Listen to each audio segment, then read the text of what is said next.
கரூர் துயர சம்பவ வழக்கில் சிபிஐ விசாரணைக்கு மின்வாரிய அதிகாரிகள் ஆஜராகியுள்ளனர்.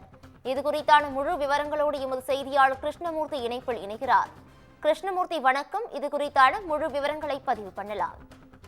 நிச்சயமாக கரூரில் கடந்த செப்டம்பர் மாதமானது 27ஆம் தேதி தமிழக வெற்றி கழக தலைவர் விஜய் பிரச்சார கூட்டத்தில் 41 பேர் கூட்ட நெரிசலில் சிக்கி உயிரிழந்த நிலையில் இது தொடர்பான வழக்கு உச்சநீதிமன்றத்தில் சிபிஐ விசாரணைக்கு உத்தரவிட்ட நிலையில் சிபிஐ விசாரணையானது தொடர்ந்து நடைபெற்று வருகிறது.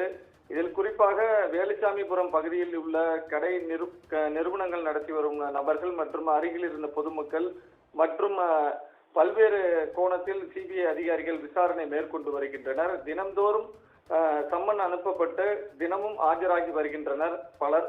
இதில் குறிப்பாக இன்று கரூர் மின்வாரிய அதிகாரிகள் 2 பேர் சிபிஐ அதிகாரிகளிடம் தங்கியுள்ள பயணியர் மாளிகைக்கு வந்து விசாரணைக்காக ஆஜராகி உள்ளனர்.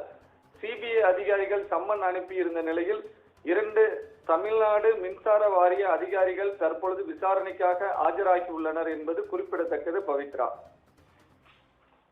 கூடுதல் விவரங்களுக்கு நன்றி கிருஷ்ணமூர்த்தி.